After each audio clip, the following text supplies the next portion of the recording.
Good morning students, online classes में आपका स्वागत है। लास्ट क्लास में अपन ने एक कोष से दूसरे कोष में संक्रमण करते हुए इलेक्ट्रॉन की ऊर्जा, आवर्ती और तरंग संख्या, ऊर्जा ई, आवर्ती न्यू, तरंग संख्या न्यू बार, ये ज्ञात किए थे। और अपन ने बताया था जो तरंग संख्या है न्यू बार, तरंग संख्या,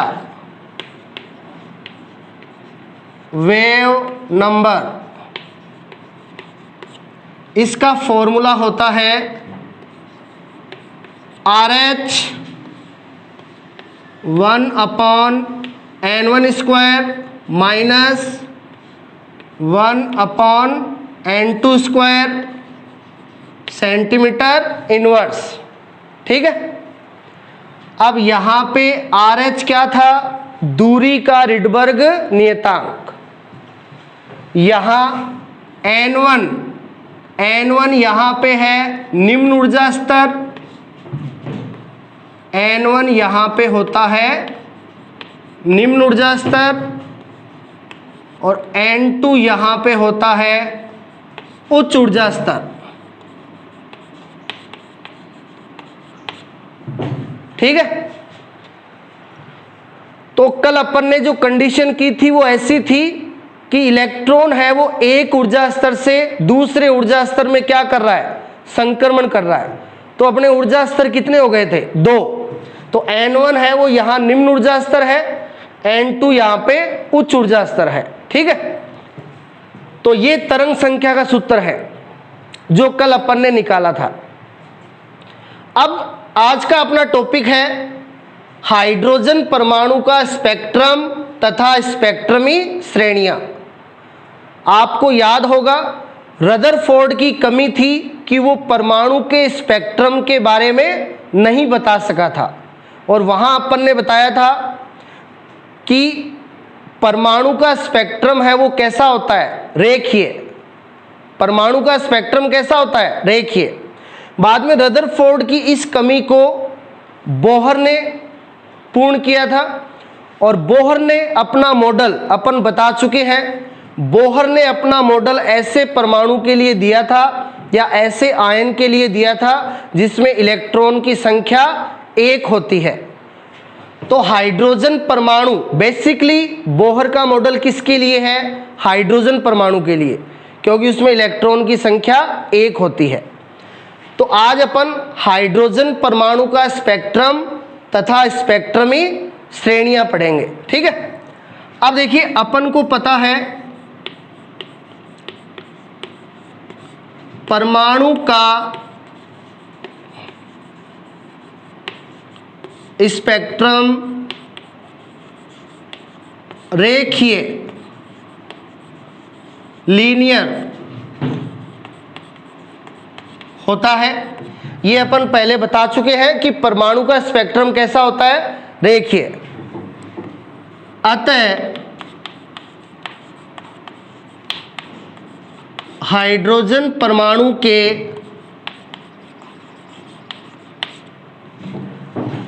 रेखीय स्पेक्ट्रम में, अतः हाइड्रोजन परमाणु के रेखीय स्पेक्ट्रम में कई रेखाएं प्राप्त होती हैं।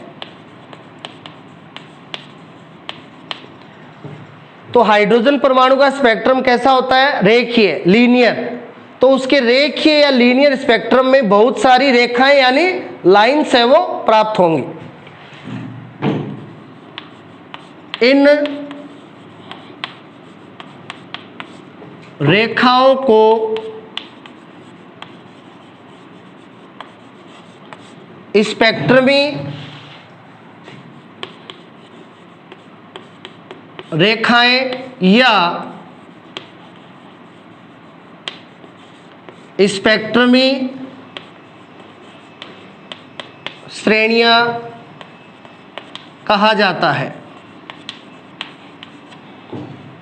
ठीक है।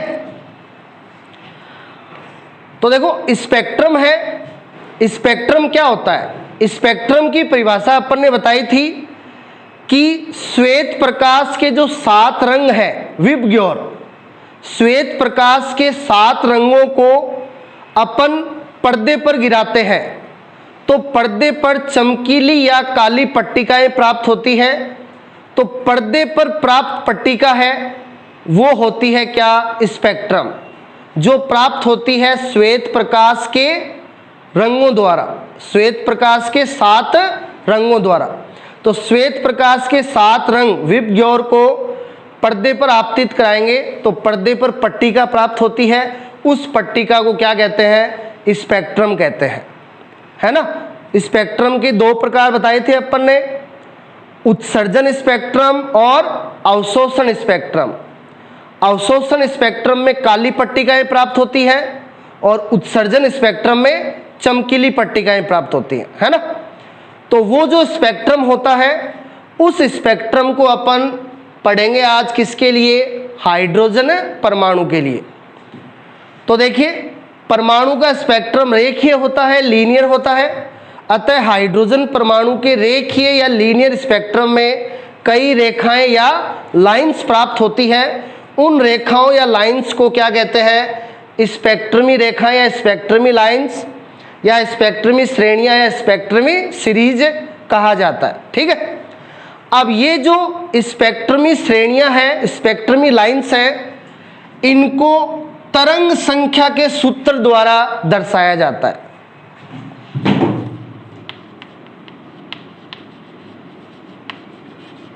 स्पेक्ट्रमी श्रेणियों को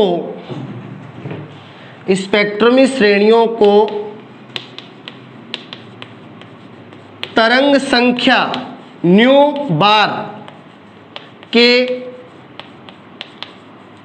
सूत्र द्वारा दर्शाया जाता है, ठीक है। तो इन स्पेक्ट्रमी श्रेणियों को तरंग संख्या न्यू बार के सूत्र द्वारा दर्शाया जाएगा और यानी तरंग संख्या न्यू बार का सूत्र कल आपने निकाला था। न्यू बार तरंग संख्या बराबर RH 1/n1 square minus 1/n2 square, ठीक है। और ये कब प्राप्त हुआ था? जब इलेक्ट्रॉन एक ऊर्जा स्तर से दूसरे ऊर्जा स्तर में क्या करता है? संक्रमण करता है, ठीक है। यानी ये जो स्पेक्ट्रमी श्रेणियां हैं जो आज अपन पढ़ेंगे, ये कैसे प्राप्त होगी? जब इलेक्ट्रॉन एक ऊर्जा स्तर से दूसरे ऊर्जा स्तर में क्या करेगा? संक्रमण करेगा, तब अपन को बहुत सारी स्पेक्ट्रमी श्रेणियां हैं वो प्राप्त होती हैं। इसीलिए इनके फॉर्मूले में ऊर्जा स्तर कितने हैं? 2 है। N1 है वो निम्न ऊर्जा स्तर है, N2 है वो उच्च ऊर्जा स्तर है। यानी ये स्पेक्ट्रमी श्रेणियां कब प्राप्त होगी? जब इलेक्ट्रॉन एक ऊर्जा स्तर से दूसरे ऊर्जा स्तर में क्या करेगा? संक्रमण करेगा, ठीक है। तो देखिए अब अपन देखते हैं कि हाइड्रोजन परमाणु के स्पेक्ट्रम में कौन कौन सी स्पेक्ट्रमी श्रेणियां हैं वो प्राप्त होती हैं। इन स्पेक्ट्रमी श्रेणियों के आपको नाम है वो ध्यान रखने हैं, ठीक है। अब देखिए इधर मैं लिखूंगा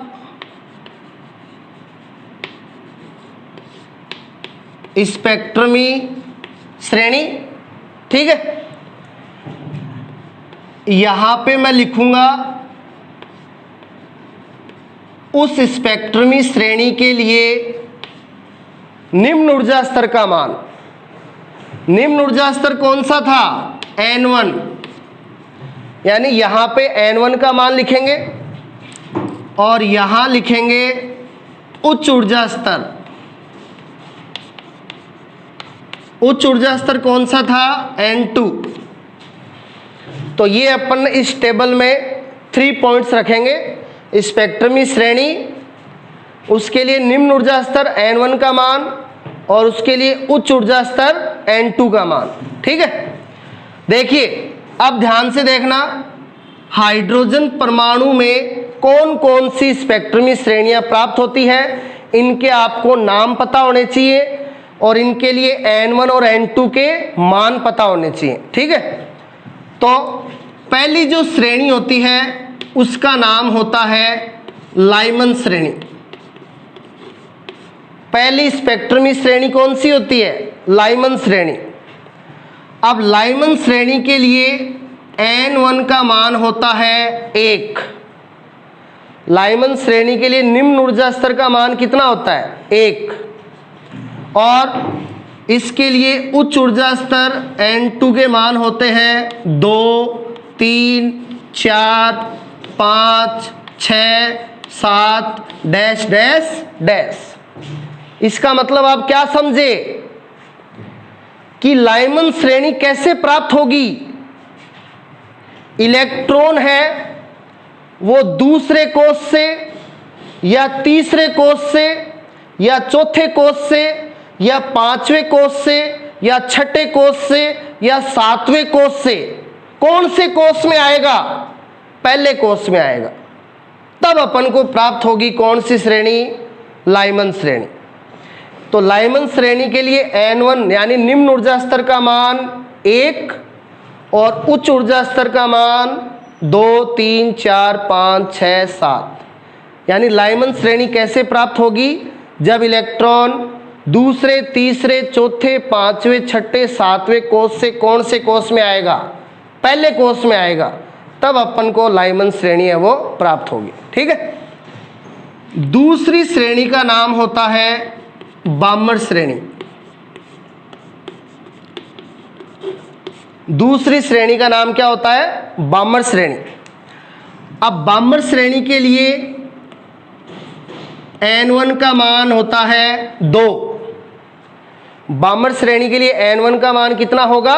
2, ठीक है। और बामर श्रेणी के लिए N2 का मान 3, 4, 5, 6, 7 डैश डैश डैश। इसका मतलब अब देखो, बामर श्रेणी के लिए निम्न ऊर्जा स्तर N1 का मान है 2 और उच्च ऊर्जा स्तर N2 का मान है 3, 4, 5, 6, 7। इसका मतलब बामर श्रेणी कैसे प्राप्त होगी? जब इलेक्ट्रॉन तीसरे, चौथे, पांचवें, छठे, सातवें कोष से कौन से कोष में आएगा? दूसरे कोष में आएगा, तब अपन को प्राप्त होगी कौन सी श्रेणी? बामर श्रेणी।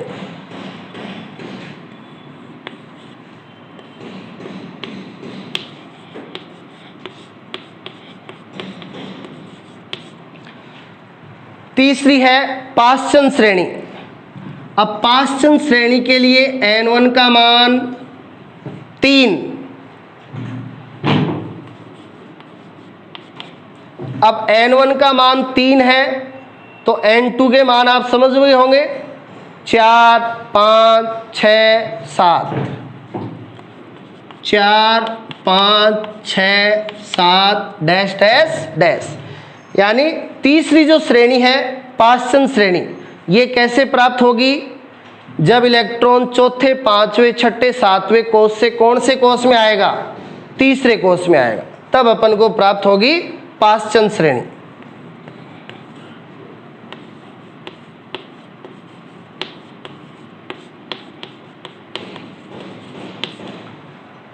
चौथी श्रेणी ब्रैकेट श्रेणी। अब ब्रैकेट श्रेणी के लिए N1 का मान होता है 4।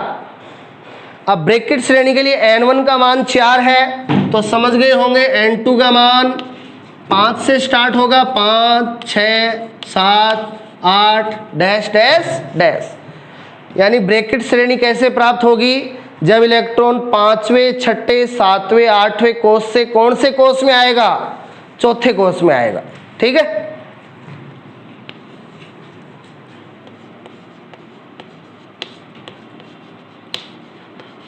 पांचवी श्रेणी होती है फंड श्रेणी, ठीक है।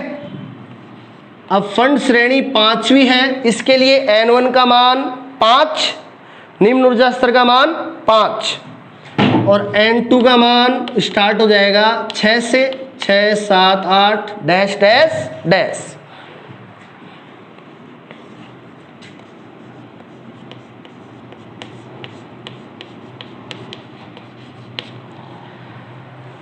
छठी श्रेणी होती है हम्फ्री श्रेणी, ठीक है।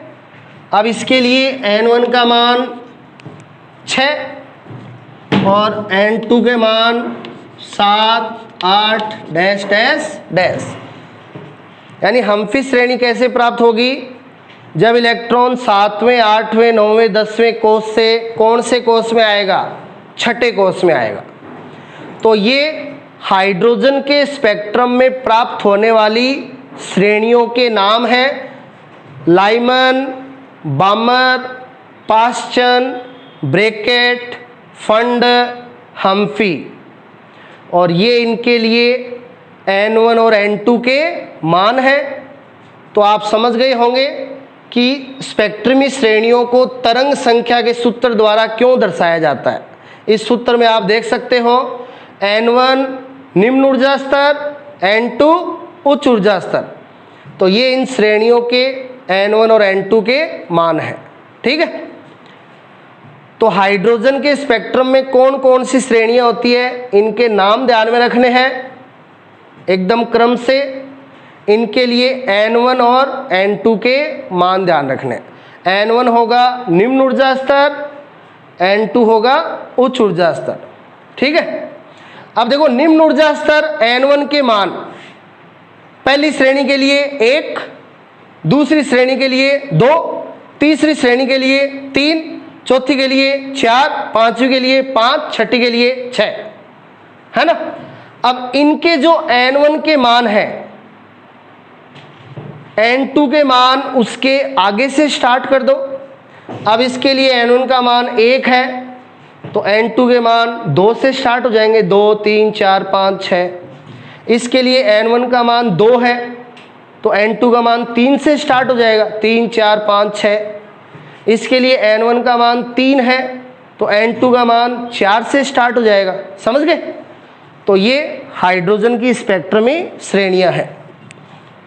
अब देखिए, अब अपन देखेंगे कि हाइड्रोजन की ये जो स्पेक्ट्रमी श्रेणियां हैं, ये प्रकाश के कौन से क्षेत्र में, लाइट के कौन से रीजन में प्राप्त होती है।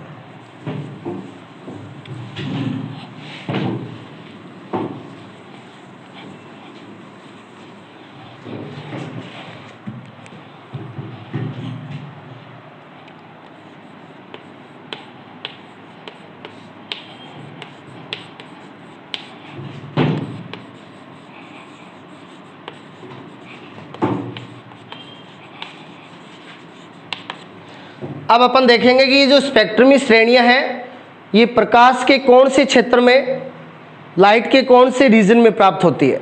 तो देखिए, जो पहली श्रेणी है लाइमन श्रेणी, ये प्रकाश के परावैंगनी क्षेत्र में प्राप्त होती है। लाइमन श्रेणी प्रकाश के परावैंगनी क्षेत्र यानी अल्ट्रा वायलेट रीजन, ठीक है। तो पहली जो श्रेणी है लाइमन श्रेणी, ये प्रकाश के परावैंगनी क्षेत्र अल्ट्रा वायलेट रीजन में प्राप्त होती है, ठीक है। दूसरी जो श्रेणी है बामर श्रेणी, ये प्रकाश के दृश्य क्षेत्र यानी विजिबल रीजन,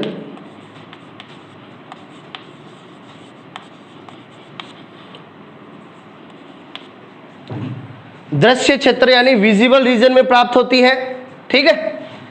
अब बाकी की जो श्रेणियां हैं, कौन सी, पाश्चन, ब्रैकेट, फंड, हम्फ्री, ये सारी अवरक्त क्षेत्र में प्राप्त होती है। अवरक्त क्षेत्र इंफ्रारेडियल, अवरक्त क्षेत्र को इंग्लिश में क्या कहेंगे, इंफ्रारेडियल रीजन। तो बाकी सारी श्रेणियां अवरक्त क्षेत्र या इंफ्रारेडियल। तो ये स्पेक्ट्रमी श्रेणियों के कौन कौन से प्रकाश क्षेत्र होते हैं वो हो गए। ठीक है,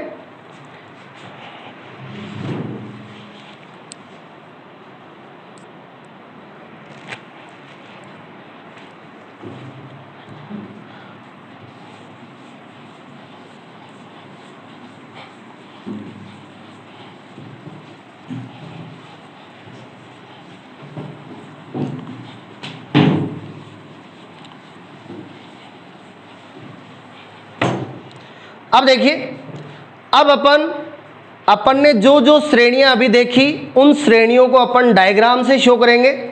ठीक है, यहां से आपको अच्छी तरह से क्लियर हो जाएगा। तो इसके लिए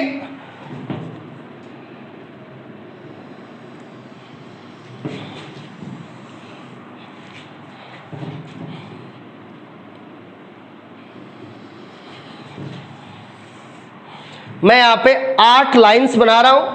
ये लाइंस है वो किसको शो करेगी? ऊर्जा स्तर या कोष को शो करेगी। ठीक है ना।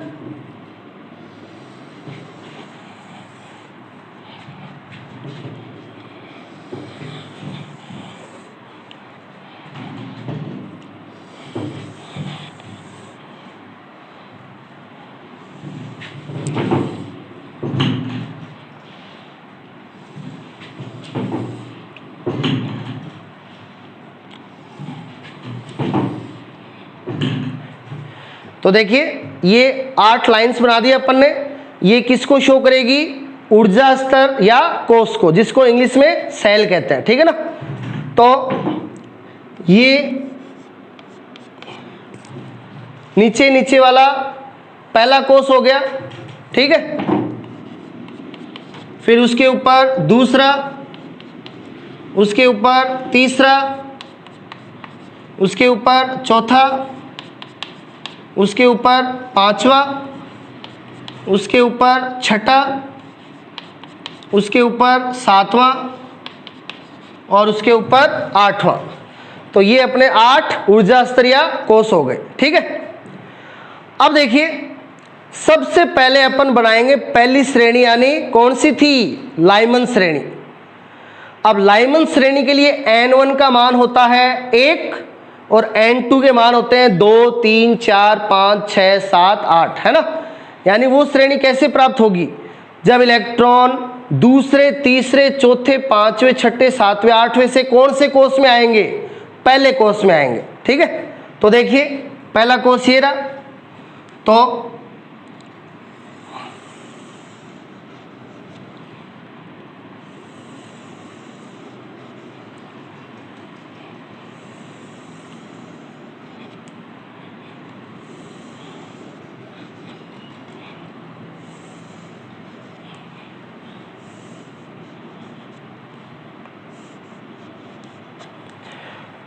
तो आप यहां पे देख सकते हो, ये लाइमन श्रेणी है। ये कौन सी श्रेणी है? लाइमन श्रेणी।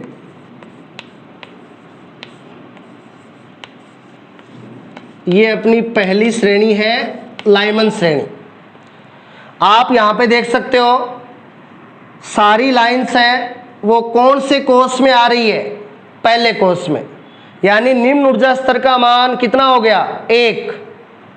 और पहले कोष में कहां से आ रही है? दूसरे से, तीसरे से, चौथे से, पांचवें से, छठे से, सातवें से, आठवें से।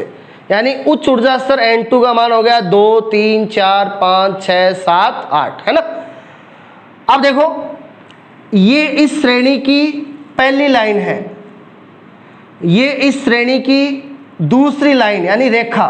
ये इसकी पहली रेखा, ये इसकी दूसरी रेखा, ये इसकी तीसरी रेखा, ये इसकी चौथी रेखा, ये इसकी पांचवी रेखा, ये इसकी छठी रेखा और ये इसकी सातवीं रेखा, है ना।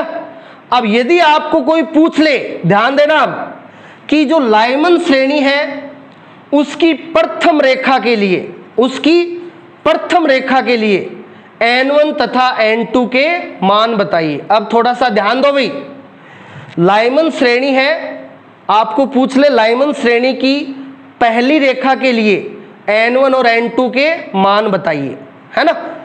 अब लाइमन श्रेणी की कोई सी भी रेखा हो, n1 का मान तो कितना होगा? 1 ही होगा, वो तो सभी के लिए क्या होगा 1, क्योंकि सारी रेखाएं कौन से कोष में आ रही है, पहले कोष में। तो लाइमन श्रेणी की कोई सी भी रेखा हो n1 का मान कितना होगा 1। अब n2 का मान सभी रेखाओं के लिए क्या होगा, अलग अलग होगा। अब पहली रेखा के लिए पूछा है, तो पहली रेखा कौन से कोष से आ रही है, दूसरे कोष से आ रही है, तो इसके लिए n2 का मान कितना हो जाएगा 2। तो लाइमन श्रेणी की पहली रेखा के लिए n1 का मान 1, n2 का मान 2। दूसरी रेखा कौन से कोष से आ रही है, तीसरे कोष से, तो दूसरी रेखा के लिए n1 का मान 1, n2 का मान 3। तीसरी रेखा कौन से कोष से आ रही है, चौथे कोष से, तो तीसरी रेखा के लिए n1 का मान 1, n2 का मान 4। चौथी रेखा कौन से कोष से आ रही है, पांचवें कोष से, तो चौथी रेखा के लिए n1 का मान 1, n2 का मान 5। ठीक है। पांचवी रेखा कौन से कोष से आ रही है, छठे कोष से, तो पांचवी रेखा के लिए n1 बराबर 1, n2 बराबर 6। ठीक है, इस प्रकार से आप प्रश्नों के उत्तर दे सकते हो। ठीक है, अब अपन दूसरी श्रेणी बनाएंगे। दूसरी श्रेणी कौन सी है, बामर श्रेणी।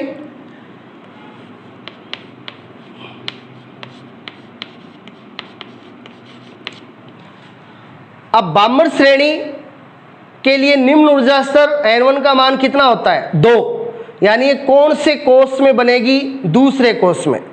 ठीक है, अब देखिए यहां ये पहली रेखा आएगी तीसरे कोष से, दूसरी रेखा आएगी चौथे कोष से, तीसरी रेखा आएगी पांचवें कोष से, चौथी रेखा आएगी छठे कोष से, पांचवी रेखा आएगी सातवें कोष से, और छठी रेखा आएगी आठवें कोष से, है ना। तो बामर श्रेणी है वो दूसरे कोष में प्राप्त होती है, इसलिए बामर श्रेणी की कोई सी भी रेखा हो उसके लिए निम्न ऊर्जा स्तर n1 का मान कितना होगा 2।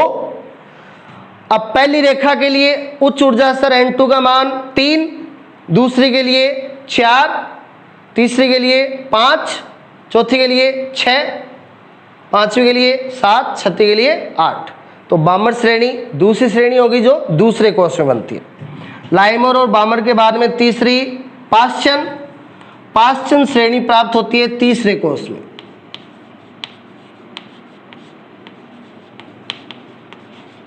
ठीक है, तो इसकी पहली रेखा आएगी चौथे कोष से, दूसरी रेखा आएगी पांचवें कोष से, तीसरी रेखा आएगी छठे कोष से,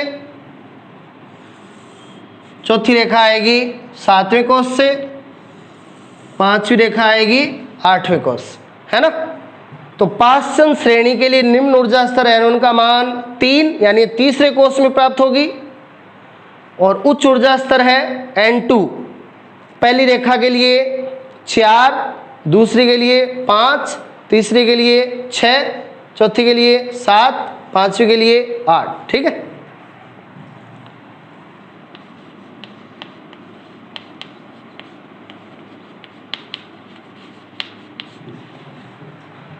अब चौथी श्रेणी है ब्रैकेट श्रेणी। ये चौथे कोष में प्राप्त होगी। तो पहली रेखा आएगी पांचवें कोष से, दूसरी आएगी छठे कोष से, तीसरी आएगी सातवें कोष से, चौथी आएगी आठवें कोष से। ठीक है,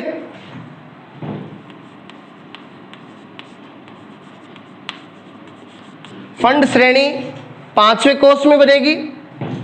इसकी पहली रेखा आएगी छठे कोष से, दूसरी सातवें कोष से, तीसरी आठवें कोष से। ठीक है, लास्ट है हम्फी श्रेणी। हम्फी श्रेणी बनती है छठे कोष में। इसकी पहली रेखा आएगी सातवें कोष से, दूसरी रेखा आएगी आठवें कोष से, तीसरी नौवें कोष से, चौथी 10वें कोष से, इस प्रकार। ठीक है, तो ये अपन ने डायग्राम से शो कर दिया किसको, स्पेक्ट्रमी श्रेणियों को।